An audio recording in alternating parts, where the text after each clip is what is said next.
بسم اللہ الرحمن الرحیم۔ شروع اللہ کے نام سے جو بڑا مہربان نہایت رحم کرنے والا ہے۔ السلام علیکم ناظرین، 27 رجب شب معراج اللہ تعالیٰ کو یہ نماز پڑھنا اتنا پسند ہے کہ جو شخص بھی یہ نماز پڑھتا ہے وہ اللہ کا محبوب بندہ بن جاتا ہے، اللہ کا دوست بن جاتا ہے۔ اس نماز کو پڑھنے کے لیے میں نے پورا سال انتظار کیا۔ 2 دن پہلے بتانے کا مقصد صرف یہ ہے کہ آپ اپنے گھر والوں کو، رشتہ داروں کو، دوستوں کو اس نماز کو پڑھنے کا طریقہ سکھا دیں۔ اس نماز کو پڑھنے کی نیت، وقت، طریقہ، یہ ساری چیزیں میں آپ کو ایک ایک کر کے بتاؤں گا، اور آپ نے اسی طرح آگے اپنے دوست احباب، ملنے والوں کو جن تک ویڈیو پہنچا سکتے ہیں ویڈیو پہنچائیں، لیکن آپ نے ان کو بتانا ضرور ہے۔ حضرت سیدنا ابو ہریرہ رضی اللہ تعالی عنہ سے روایت ہے کہ نبی پاک صلی اللہ علیہ وسلم نے معراج کی رات میں ایک سمندر دیکھا جس کی مقدار کو رب ذوالجلال ہی جانتا ہے۔ اس سمندر کے کنارے پر پرندے کی شکل کا ایک فرشتہ ہے جس کے 70,000 پر ہیں۔ جب بندہ ایک بار سبحان اللہ کہتا ہے تو وہ فرشتہ اپنی جگہ سے حرکت کرتا ہے۔ جب بندہ الحمدللہ کہتا ہے تو وہ اپنے پروں کو پھیلاتا ہے، اور جب بندہ لا الہ الا اللہ کہتا ہے تو وہ فرشتہ پرواز کرتا ہے، اور جب بندہ اللہ اکبر کہتا ہے تو وہ فرشتہ اپنے پر کو سمندر میں گرا دیتا ہے، یعنی خود کو سمندر میں گراتا ہے۔ جب وہ بندہ لا حول ولا قوت الا باللہ علی العظیم پڑھتا ہے تو وہ فرشتہ سمندر سے باہر نکل کر اپنے پروں کو جھاڑتا ہے۔ اس کے ہر ایک پر سے 70,000 قطرے گرتے ہیں۔ اللہ تعالیٰ ہر ایک قطرے سے ایک فرشتہ پیدا فرماتا ہے جو ان کلمات کے کہنے والے کے لیے قیامت کے دن تک تسبیحات کرتے رہتے ہیں اور بخشش کی دعا کرتے رہتے ہیں۔ اب اندازہ لگائیے کہ وہ شخص کتنا مقدر والا ہے، کتنی قسمت والا ہے کہ جو بندہ اس طرح یہ عبادت کرتا ہے۔ اور آج جو تسبیحات میں آپ کو بتانے جا رہا ہوں ان کو آپ نے الگ الگ پڑھنا ہے۔ جو شخص بھی 27 رجب شب معراج اپنی قسمت کو بدلنا چاہتا ہے، مقدر کو سنوارنا چاہتا ہے، جو رب کی رحمتیں حاصل کرنا چاہتا ہے، نیکیاں حاصل کرنا چاہتا ہے، اپنے گناہوں کی بخشش چاہتا ہے، اپنے والدین کی بخشش چاہتا ہے، اپنے گھر والوں کی بخشش چاہتا ہے، اپنے گھر والوں کو خوشحال دیکھنا چاہتا ہے، اپنے گھر کو مال و دولت سے بھرا ہوا دیکھنا چاہتا ہے، اپنی جیب کو ہمیشہ پیسوں سے بھرا ہوا دیکھنا چاہتا ہے، بس اس کے لیے یہ اللہ کے محبوب، اللہ کی پیاری نماز، اللہ کا پسندیدہ عمل ہے۔ اس کو ضرور کر کے دیکھیں۔ جیسا کہ اللہ نے بعض دنوں کو بعض دنوں پر فضیلت عطا فرمائی ہے، بعض راتوں کو بعض راتوں پر فضیلت عطا فرمائی ہے، بعض بندوں کو بعض بندوں پر فضیلت عطا فرمائی ہے، تمام نبیوں پر حضور علیہ الصلوۃ والسلام کو سب سے زیادہ فضیلت عطا فرمائی ہے۔ اسی طرح بعض راتیں ہیں، بعض ایام ہیں، فضیلت والی راتوں میں سے شب قدر ہے، شب برات ہے، شب معراج ہے، شب عید ہے۔ یہ راتیں اللہ تعالیٰ کو بہت زیادہ پسند ہیں، یہ قبولیت والی گھڑیاں ہیں۔ ان قبولیت والی گھڑیوں میں بندہ ہاتھ پھیلا کر رب کریم سے جو مانگتا ہے، جتنا مانگتا ہے، جیسا مانگتا ہے، اسے غیب سے عطا کیا جاتا ہے۔ اور یہ امت محمدیہ پر اللہ تعالیٰ کا احسان عظیم ہے، اور دنوں میں یوم عاشور باعث فضیلت ہے۔ ان ایام میں زیادہ سے زیادہ یاد الہی کی کوشش کرنی چاہیے۔ اسی طرح 27 رجب کو حضور علیہ الصلوۃ والسلام کو معراج ہوا۔ اس رات کی فضیلت کے متعلق حضرت سیدنا ابو ہریرہ رضی اللہ تعالی عنہ بیان کرتے ہیں کہ رسول اللہ صلی اللہ علیہ وسلم نے فرمایا، جس نے 27 رجب کا روزہ رکھا اس کو 60 مہینوں کے روزے رکھنے کا ثواب ملے گا۔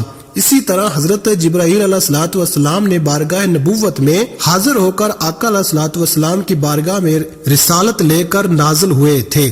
وہ یہی دن تھا، وہ یہی رات تھی، اس لیے اس کو سمجھیے گا۔ اور ایمان والوں کا یہ تقاضا ہے کہ جب اس طرح کی راتیں آتی ہیں وہ اپنے ایمان کی مضبوطی کے لیے، اللہ کا دوست بننے کے لیے، اللہ کا ولی بننے کے لیے، اللہ کا پسندیدہ بندہ بننے کے لیے وہ ان راتوں میں ضرور یہ کام کرتے ہیں جو میں بتانے جا رہا ہوں۔ ایک تو آپ کوشش کریں اس دن روزہ کا اہتمام کر لیں، اگر کر سکتے ہیں تو ضرور کریں، اور اگر آپ روزے کا اہتمام نہیں کر سکتے تو کم از کم زندگی میں صرف ایک بار اس طرح یہ نوافل ضرور پڑھیں۔ جس رات کے جو نوافل ہیں خاص وہ بتانے جا رہا ہوں، شاید اس سے پہلے آپ کو کسی نے نہیں بتائے ہوں گے۔ حضرت سلمان فارسی بیان کرتے ہیں، حضور صلی اللہ علیہ وسلم نے ارشاد فرمایا، رجب میں ایک دن اور ایک رات ہے، جو شخص اس میں روزہ رکھے اور قیام کرے تو گویا اس کو 100 سال کے روزے رکھنے کے برابر اور 100 سال شب بیداری یعنی 100 راتیں جاگنے کی عبادت کا ثواب ملتا ہے، اور یہ ماہ رجب کی 27 تاریخ ہے۔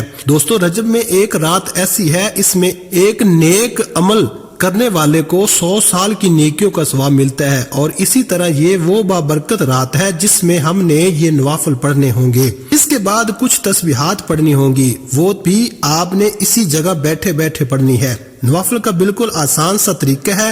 یاد رکھے گا کہ دینی کاموں میں ہمیشہ آپ کو آگے بڑھنا چاہیے اور اس خاص عمل کو گھر گھر تک پہنچا دینا چاہیے۔ سب سے پہلی چیز جو میں آپ کو بتانے لگا ہوں وہ ہے نیت۔ آپ نے نوافل کی نیت کیسے کرنی ہے، پھر اس کا وقت بتاؤں گا، پھر اس کا طریقہ بتاؤں گا۔ اس کے بعد وہی بیٹھے اعمال اور تسبیحات کون سی پڑھنی ہے، ان کا طریقہ بھی آپ کو بتاؤں گا۔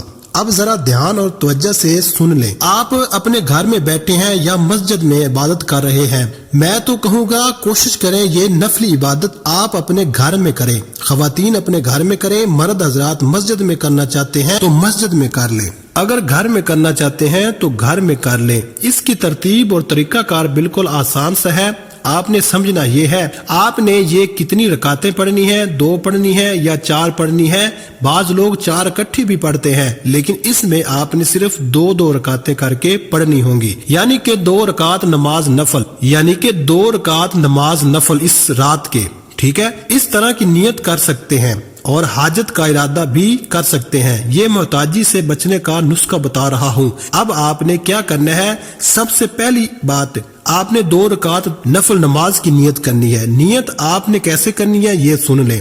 2 رکعت نماز نفل حاجت کے، حاجت آپ کی کوئی بھی ہو، آپ نے صرف اللہ کی رضا کا تصور کرنا ہے، یعنی 2 رکعت نماز نفل عبادت اللہ تعالیٰ کے منہ طرف خانہ کعبہ کی طرف، اللہ اکبر، اس طرح سے نیت آپ نے کرنی ہے۔ آپ اپنے کسی حاجت کی بھی نیت کر سکتے ہیں اور آپ عبادت کی نیت بھی کر سکتے ہیں، دونوں نیتیں درست ہیں۔ پھر آپ نے اپنے کانوں کو ہاتھ لگانا ہے، پھر ہاتھ باندھنے کے بعد آپ نے سب سے پہلے سبحانک اللہ پڑھنی ہے، پھر آپ نے سورہ فاتحہ پڑھنی ہے۔ سورہ فاتحہ پڑھنے کے بعد آپ نے سورہ اخلاص 7 بار پڑھنی ہے، پھر آپ نے رکوع سجدہ کر کے دوسری رکعت کے لیے کھڑا ہونا ہے۔ دوسری رکعت میں بھی آپ نے پہلے سورہ فاتحہ پڑھنی ہے، پھر اس کے بعد آپ نے 7 بار سورہ اخلاص پڑھنی ہے، پھر رکوع دونوں سجدے کر کے تشہد پڑھ کر سلام پھیر دیں۔ یہ آپ کے 2 نفل مکمل ہو گئے۔ ان 2 نوافل کو پڑھنے کے بعد آپ کو 5 نعمتیں ملیں گی۔ ایک تو اللہ تبارک و تعالیٰ اس کے پڑھنے والے اور اس کے ماں باپ کی بخشش فرما دے گا، اور جن جن کے لیے وہ دعا کرے گا اللہ سب کی بخشش فرما دے گا۔ سب سے بڑا فائدہ یہ ہوگا، اللہ تعالیٰ اس بندے کو مخلوق میں کسی کا محتاج نہیں ہونے دے گا۔ اس کے بعد آپ نے 2 رکعت نماز نفل کی نیت کرنی ہے۔ پہلے 2 نفل آپ نے توبہ کے پڑھے، اب آپ نے 2 رکعت حاجت کی نیت کرنی ہے۔ اب آپ اس طرح نیت کریں گے، 2 رکعت نماز نفل عبادت اللہ تعالیٰ کی، بندگی اللہ تعالیٰ کی، یا عبادت اللہ تعالیٰ کی، منہ خانہ کعبہ کی طرف، اللہ اکبر، اس طرح سے آپ نیت کریں گے۔ پھر آپ سبحانک اللہ پڑھیں گے، اس کے بعد سورہ فاتحہ کو پڑھیں گے، اس کے بعد 3 مرتبہ سورہ قدر پڑھیں گے، اس کے بعد آپ نے 12 بار سورہ اخلاص پڑھنی ہے، پھر رکوع اور 2 سجدے کرنے ہیں۔ اس طرح آپ کی پہلی رکعت مکمل ہو گئی۔ اس کے بعد آپ نے دوسری رکعت بھی اسی ترتیب کے ساتھ پڑھنی ہوگی جس ترتیب کے ساتھ آپ نے پہلی رکعت پڑھی ہے۔ دوسری رکعت میں آپ نے سبحانک اللہ نہیں پڑھنی، باقی ترتیب پہلی رکعت والی ہے۔ اس طرح آپ نے یہ 12 رکعتیں مکمل کرنی ہے۔ پہلی 2 علیحدہ ہیں، وہ آپ نے توبہ کی پڑھنی ہے۔ جو طریقہ دوسرے نمبر پر بتایا ہے وہ آپ نے 12 رکعتیں پڑھنی ہے۔ نفل نمازیں بتائے گئے طریقے اور ترتیب سے پڑھنے کے بعد آپ نے اسی جگہ بیٹھ جانا ہے اور 1 مرتبہ آپ نے درود پاک پڑھنا ہے۔ اب عمل کا آغاز ہو چکا ہے، عمل شروع ہو چکا ہے۔ آپ اس عمل کو رات کے کسی بھی حصے میں کر سکتے ہیں، پوری رات میں کسی بھی وقت کر سکتے ہیں۔ اس عمل کا یہ سب سے بڑا فائدہ ہے، آپ نے 3 مرتبہ درود پاک پڑھنا ہے اور آپ نے درود ابراہیمی ہی پڑھنا ہے۔ ایک بار ثواب کی نیت سے میرے ساتھ بھی پڑھیے گا۔ اللہم صلی علی محمد وعلی آل محمد کما صلیت علی ابراہیم وعلی آل ابراہیم انک حمید مجید۔ اللہم بارک علی محمد وعلی آل محمد کما بارکت علی ابراہیم وعلی آل ابراہیم انک حمید مجید۔ درود پاک پڑھنے کے بعد آپ نے یہ الفاظ پڑھنے ہیں: سبوح قدوس ربنا و رب الملائکۃ والروح، اور ان کو صرف 3 بار پڑھنا ہے۔ اس رات میں اللہ کی نوری ملائکہ اترتے ہیں، اللہ کے فرشتے اترتے ہیں، اور اللہ تعالیٰ خود فرماتا ہے کوئی میرا بندہ مجھ سے مانگنے والا، میں اس کو عطا کر دوں۔ جو اللہ تعالیٰ کی بارگاہ سے مانگتا ہے اللہ اس کو عطا فرما دیتا ہے۔ حضرت سیدنا علی المرتضیٰ شیر خدا رضی اللہ تعالیٰ عنہ بیان کرتے ہیں، تو جب یہ رات آتی ہے تو اللہ تعالیٰ آسمان دنیا کی طرف نزول رحمت فرماتا ہے اور اعلان کرتا ہے کوئی مانگنے والا میں اسے عطا کروں، ہے کوئی مجھ سے بخشش مانگنے والا میں اس کو بخش دوں، ہے کوئی رزق مانگنے والا میں اس کو رزق دے دوں، ہے کوئی مصیبت زدہ مصیبت سے نجات مانگنے والا میں اس کو نجات دے دوں، ہے کوئی مجھ سے اولاد مانگنے والا میں اس کو اولاد دے دوں، ہے کوئی حج کرنے والا کہ اس کو حج کروا دیا جائے۔ جو کچھ بھی مانگنا چاہتے ہو آج مانگ لو، میں عطا فرمانے کے لیے تیار ہوں۔ سبوح قدوس ربنا و رب الملائکۃ والروح کو 3 بار پڑھنے کے بعد اب آپ نے دوسرے نمبر پر کیا پڑھنا ہے، توجہ کیجئے گا۔ بالکل مختصر سی تسبیحات ہیں، کوئی زیادہ مشکل نہیں ہے، بالکل آسان سی ہیں۔ اس سے فائدہ یہ ہوتا ہے، جیسے میں نے کہا، ایک تو بندہ مخلوق کا محتاج نہیں ہوگا، اس کا خاتمہ بلا ایمان ہوگا، اس کی قبر کو کشیدہ کر دیا جائے گا، قبر کی تنگیوں کو بھی دور کر دیا جائے گا، جنت کی ہوائیں اسے پہنچتی رہے گی، اللہ تعالیٰ کے دیدار سے مشرف ہوگا۔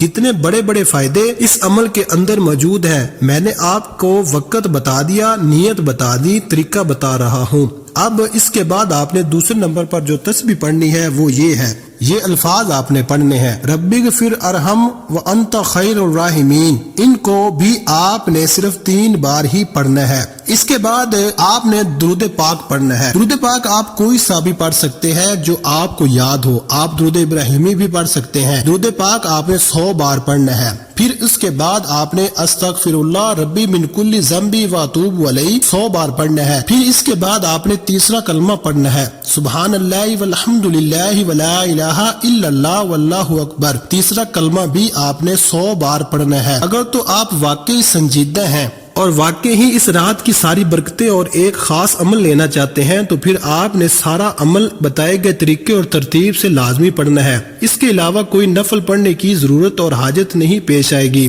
اسی طرح یہ جو نوافل ہیں جو میں نے آپ کو بتائے ہیں، یہ آپ نے 12 رکعت 2-2 کر کے پڑھنے ہوں گے، اس ترتیب کے ساتھ جو ترتیب میں نے آپ کو بتائی ہے۔ زندگی بھر کی آسانیاں آپ کے مقدر میں لکھ دی جائیں گی انشاءاللہ۔ عمل کی مکمل ترتیب یہ ہوگی: سب سے پہلے آپ نے 2 رکعت نفل نماز توبہ کے پڑھنے ہیں جو ترتیب بتائی ہے۔ اس کے بعد 12 رکعت نفل نماز حاجت کی پڑھنی ہے جو ترتیب بتائی ہے۔ پھر اس کے بعد آپ نے وہی بیٹھے جگہ چھوڑے بغیر 3 بار درود ابراہیمی پڑھنا ہے۔ پھر 3 بار سبوح قدوس و رب الملائکۃ والروح کو پڑھنا ہے۔ پھر 3 بار ربی اغفر ارحم وانت خیر الراحمین کو پڑھنا ہے۔ پھر اس کے بعد کوئی سا بھی درود پاک 100 بار پڑھنا ہے۔ پھر اس کے بعد 100 بار استغفر اللہ ربی من کل ذنب واتوب علیہ کو پڑھنا ہے۔ پھر اس کے بعد تیسرا کلمہ سبحان اللہ والحمد للہ ولا الہ الا واللہ اکبر 100 بار پڑھنا ہے۔